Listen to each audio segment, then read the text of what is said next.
First item on the agenda is to approve the agenda and any announcements. I'll entertain any announcements at this point.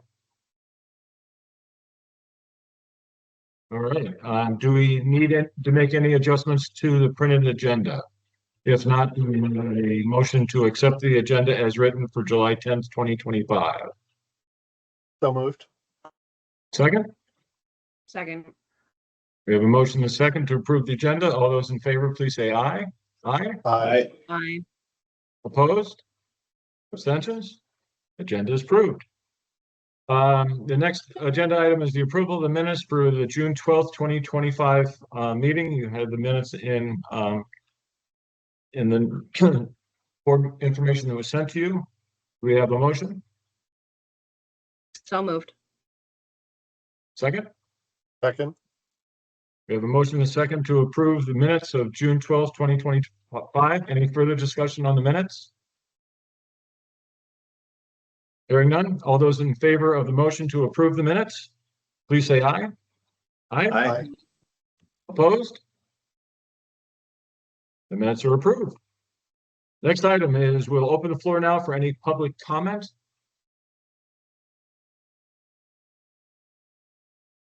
And since we have no public comment, we will close the floor to public comment. Next item on the agenda is welcoming our new board member. Welcome, George. Hi, everybody. I'm excited to be here. Would you like me to go ahead and just introduce myself and give you a little background of where I'm coming from? That's great. And then we will introduce ourselves so that you can start putting our names to our faces. Okay, that sounds good. Well, hi, everybody. Again, my name is George. I'm a current Vermont educator. I teach at CVU in Heinsberg, and I teach high school business courses. Teaching is actually my second career. I went through the Champlain TAP program about 6 years ago after leaving industry, working most of the time at Keurig or Green Mountain Coffee at the time in sourcing as a buyer.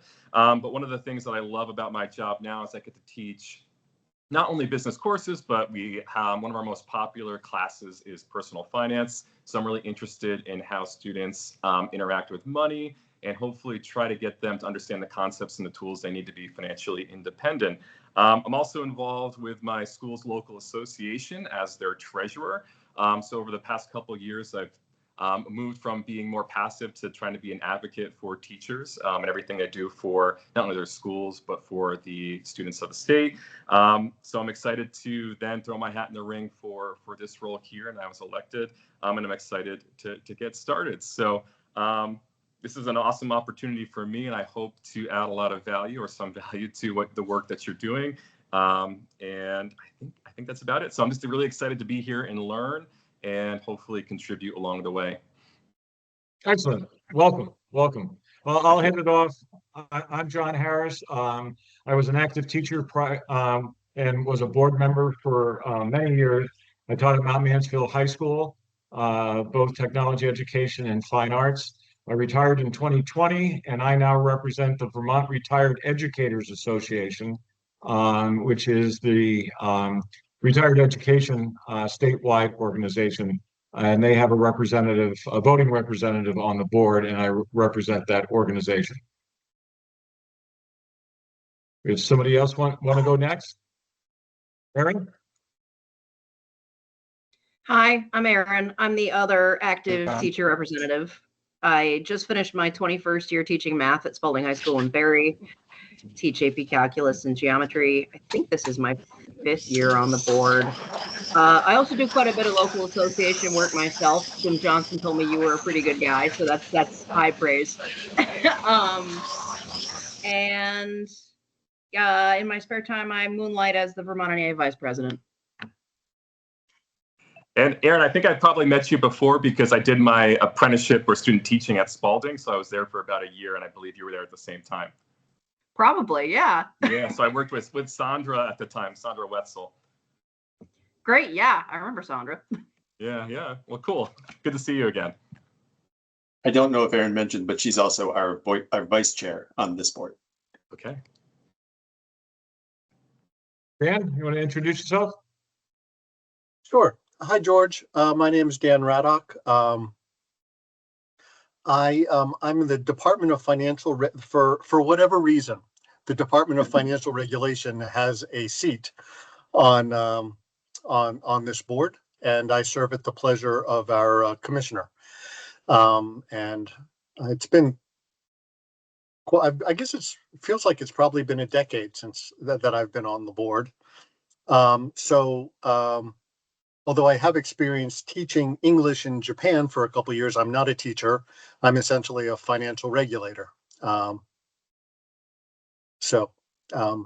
was on the Harwood School Board for a term or two as well. So nice to meet you. Thanks, Dan. Perry Lessing is the Yes. alternate for my Hi. position, and I will have Perry introduce himself.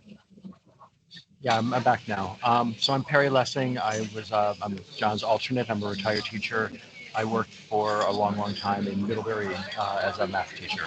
So that's what I bring to board. It's great to see everyone. And I think that's our, Hey, John. and our other, there we go. Our other member is our treasurer, Mike Pichek. Thanks, John, and welcome, George. Nice to see you. I'm in the conference room here, so a little bit zoomed out, but really excited to meet you and excited that you're here. And keep us in mind. Every year we usually go up to Courtney Paquette's class in Winooski and visit with her students on her personal finance course. So we'd be happy to come to CVU and do the same with you or your students at appropriate time. Yeah, I would love that. I've worked with Courtney for many years now, and she does an amazing program at Winooski. She's an amazing personal finance advocate, and I know she's fighting strong to make personal finance a graduation requirement over the years. That'll happen in the near future. We'll see. Yeah. So thanks for doing that work. It's important subject. Oh yeah, thank you. Guy got everyone, yes? Board members? Okay. Next item on the agenda is the technology and cyber risk assessment. Thank you, Mr. Chair. I'll take this one. And we have Jay Priel, who is here from Siegel and who is the gentleman who will be leading the effort for Siegel who choose to go forward. So if you recall, months ago, I want to say in the fall, we brought a couple of potential risk assessments to the board's attention for action. We moved forward with the actuarial risk assessment and presented those at our May meetings. But we held off on conducting the technology and cyber risk review for a couple of reasons, really. On one level, we had our hands full with the actuarial risk assessment. On another, we were moving forward with our transition from an on-premises hosted system to a cloud-based system hosted through our vendor LRS.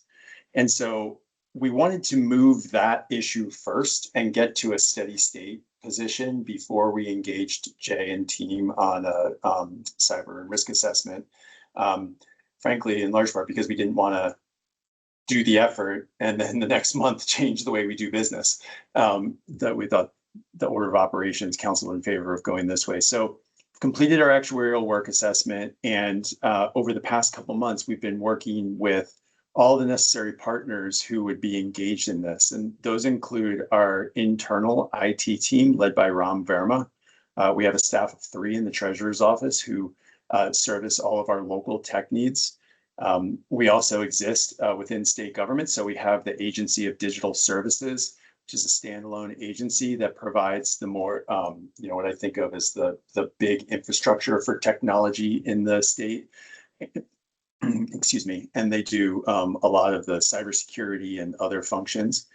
And then we have LRS. LRS is our vendor who hosts our pension administration system, Pension Gold, which, as I said before, is now hosted in the cloud. So in order to make this effective, we need to have buy-in from all relevant parties. And we spent the past couple months going through those efforts, talking to our local team, talking to the Agency of Digital Services. We've engaged the Chief Tech Officer and the Chief Information Security Officer for the state, and our representatives from our vendor LRS, and all are happy and excited to move forward on this effort. What this effort is it's mostly, I guess, a paper review of how we do. I think of it as a non-technology person. I think of it big picture as how we do tech and what our risks are in the cyberspace. So what Jay will do is start a series of data requests to us, to Agency of Digital Services, LRS, what policies we have in place, how do we do X, Y, Z. You're basically getting an understanding of how we run our business, so that he can then put together a scorecard and help us understand where our opportunities lie. Hopefully, some low-hanging fruit that we can easily correct, sometimes some bigger issues. In many ways, it's iterative, because it's not as if Jay just does one look and then gives a report card and leaves. We kind of talk back and forth, and he helps us understand those areas where we could improve. And then we work to make those improvements. So I wanted Jay to be here so that, if folks had any questions, you could talk to him. I think where some of this real value lies is that Jay knows pension systems. So, we have, we know ours, and we know Vermont state government, but we don't know how other pension systems do business. And so Jay can help us understand that and where we fit in within sort of a system of best practices.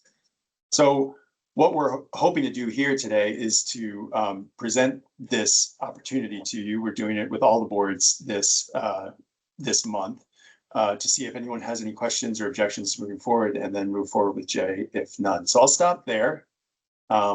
And Jay, maybe I'll ask you to talk for a couple minutes about your process, correct anything I've said, and then we can offer board members an opportunity to ask any questions they might have. Sure. Thanks, Tim. So this is an assessment, and it's based on the National Institute Standards of Technology of their cybersecurity framework, which is something they've published now. They're on version 2.0 of it. It's pretty extensive. It goes into a lot of different areas, how governance is handled. Do you have the policies in place? Do you have, risk management strategies, those types of things? And it goes all the way through, how do you handle assets? How are you protecting the environment? How are you doing anything if you do detect any type of issues? How well do you respond and recover from them? So that's what it's focused on. The process in general is it's a data request initially, about 100 different items we ask for. And then we take a look at those. We Siegel, it's not just me, it's kind of a team behind me, and do some analysis, and then start and do some actual interviews of people. We come on site typically and interview for a couple of days to fill in the gaps for the things that the data request didn't have, plus also to look over the environment and talk to people to see how things are actually working. Because it's one thing to see it on paper, it's something completely different to be in the environment and being able to ask questions, look at a system, say, hey, can you show me this? Can you show me that? At the end of it, of course, we do a report. It's a draft report. It goes out there, as Tim said, it's an iterative process. We say, here's what we saw. Did we miss anything? Did we have some misunderstandings along the way? Because a lot of times we ask over 1,000, we look at over 1,000 different things. So when you get a data request, you might say, I need to look at a policy. So you give a policy, but you don't realize in that policy, we're looking for 15 different things. So we might say, hey, we saw 12 of them, but we don't see these other 3. And that's the kind of stuff that we then talk with Tim and company, and we say, how do we want to address this? Do you want to just add it to the policy, et cetera, et cetera? We usually work for about 2 months, 60 days or so, to make any kind of low-hanging fruit remediation before anything ever gets to the board, right? Because I don't want to throw up false red flags or something that somebody can fix in 5 minutes. That's that's silly. At the end, as Tim says, there's a score.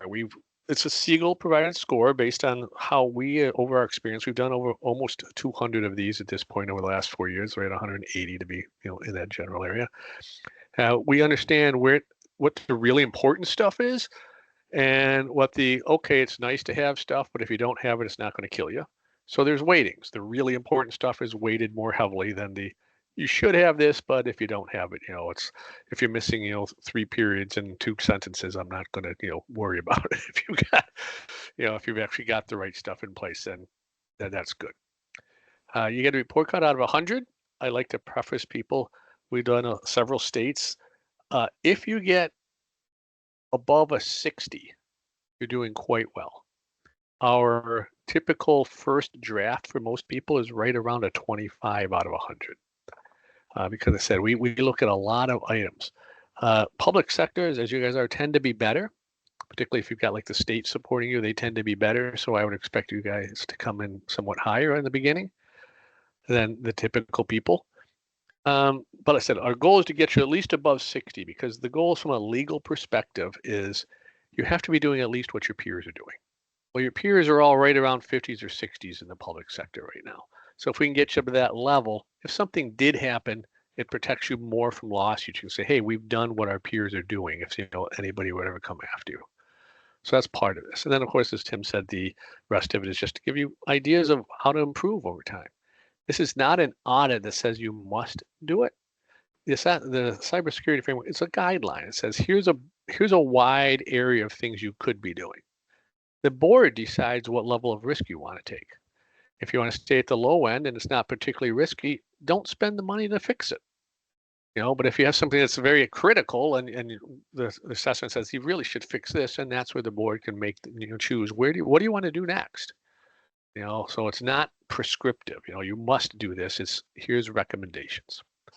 Whole process takes somewhere between maybe around 9 to 12 weeks, maybe a little longer, depending on how fast things can turn around and how people's schedules work. And then that's the first report, and the second report. But then there's the 2-month remediation period in there. So that'll add some time, but we're not actively doing a lot other than Tim and his team are, looking for things and making slight adjustments, and then we'll do the final report and come back. Any questions on that?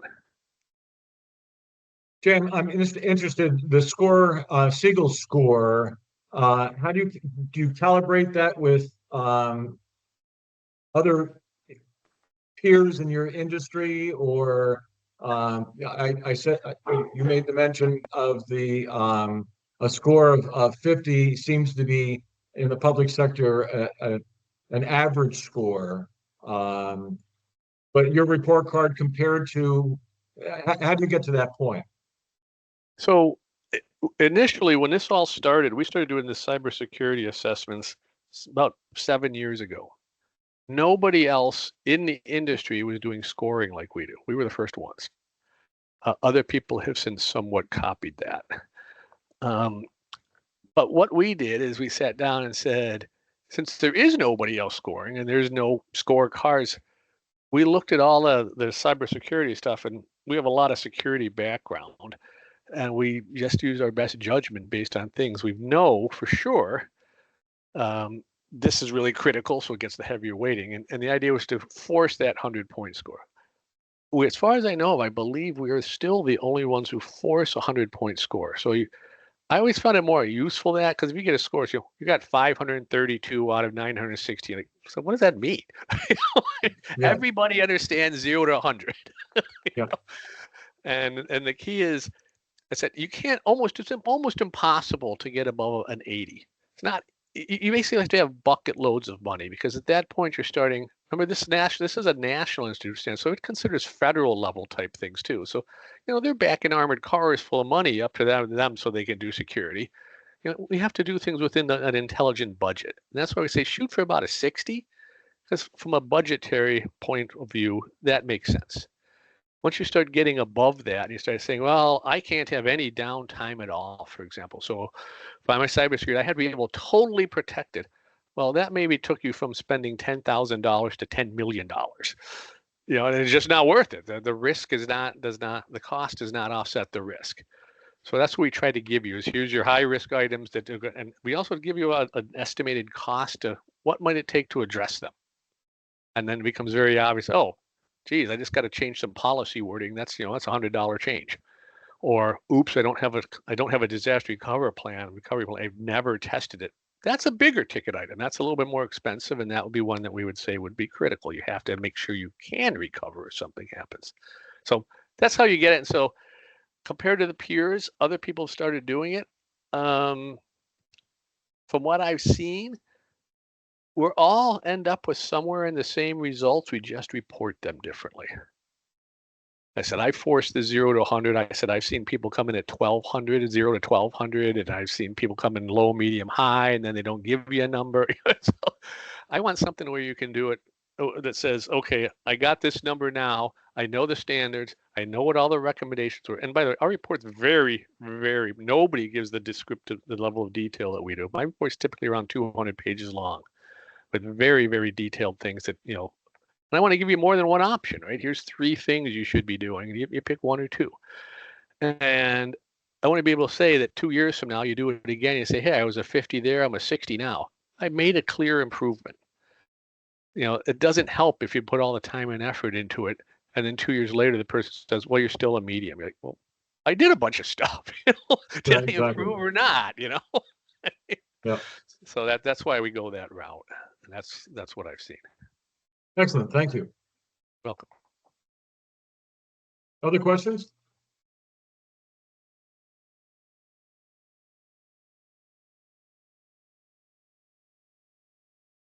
Nope, I think we're good. Turn it back to you, Tim. Thanks. So yeah, I'm really excited about this work. I think it's, the alternative of kind of not looking down at this issue is probably the one I would be more worried about. Frankly, I think it's good exercise to do, and I'm really excited to work through this issue with Jay. The way we moved this forward with the state board earlier, we have an existing contract with Siegel that allows us to perform ad hoc services as necessary. We don't come to the board for approval of each actuarial report, the things that are right within the wheelhouse, but because this is sort of a little out of the ordinary, I do like to sort of explain it in detail, what we are expecting to do. The cost at large for all the system is $45,000. So we plan to move forward with this. I don't believe we need an affirmative vote, but I want to use this as an opportunity to explain the effort and give the board the opportunity to ask any questions and signal any concerns, if any. If none, we will move forward pending approval of all the boards. Yeah, this is long overdue. I think this is a really important thing that we need to address, and I'm glad we're at that point. Other thoughts from anyone else?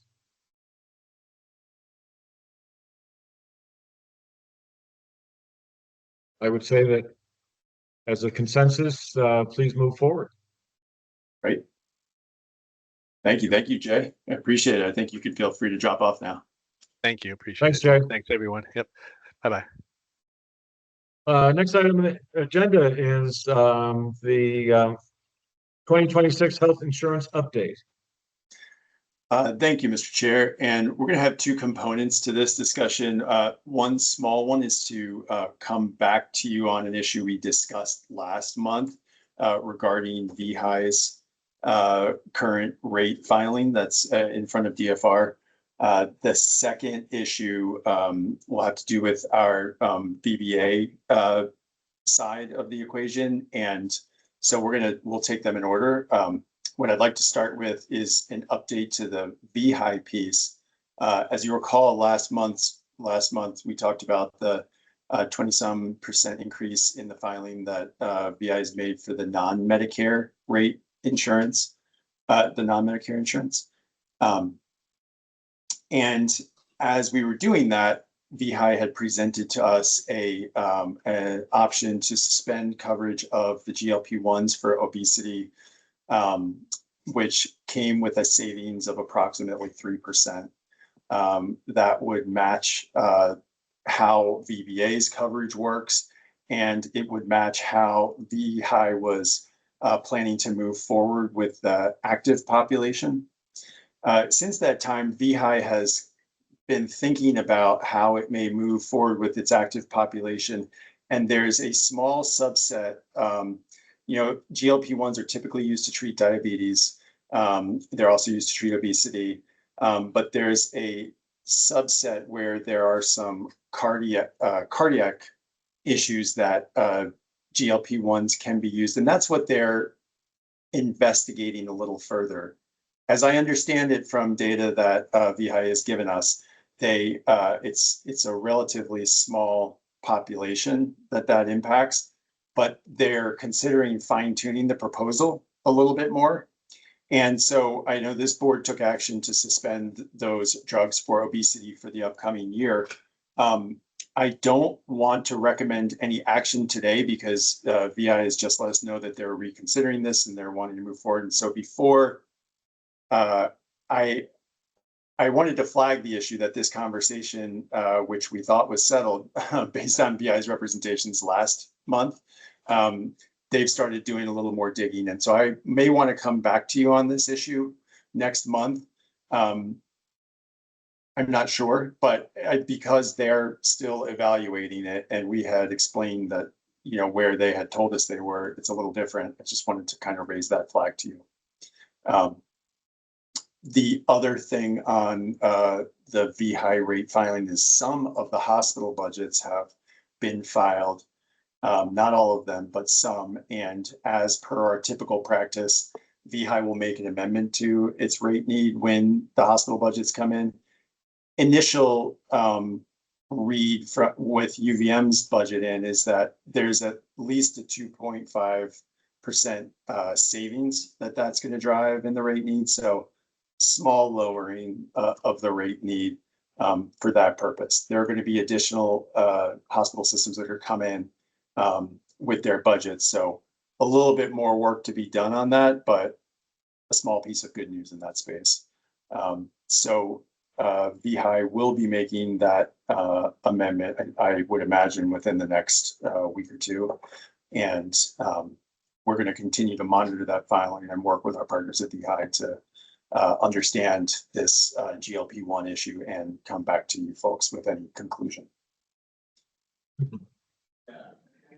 So that was just the coda to that discussion from last month.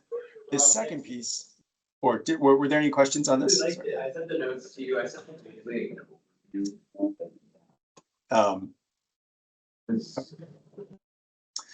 to Then the next piece, I think I would like to have this discussion in executive session, if that works for everybody, and invite Steve into executive session with us.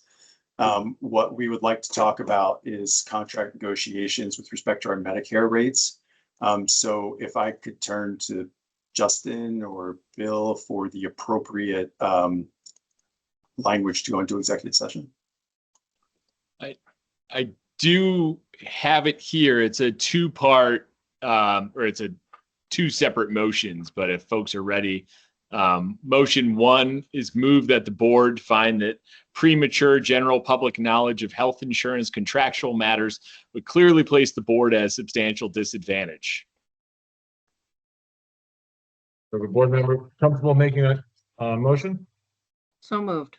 Second. A motion and a second. All those in favor of the motion, please say aye. Aye. Aye. Aye. Opposed? Motion carries. Second motion, based upon that finding, move that the board go into executive session to discuss the contractual matters pursuant to 1 VSA section 313, lowercase a, subsection 1, capital A. My favorite section.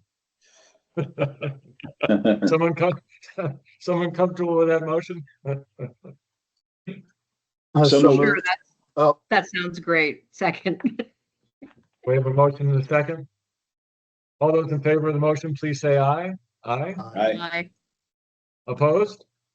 The motion carries. We're now in executive session. One moment. We're going into executive session at 4:02.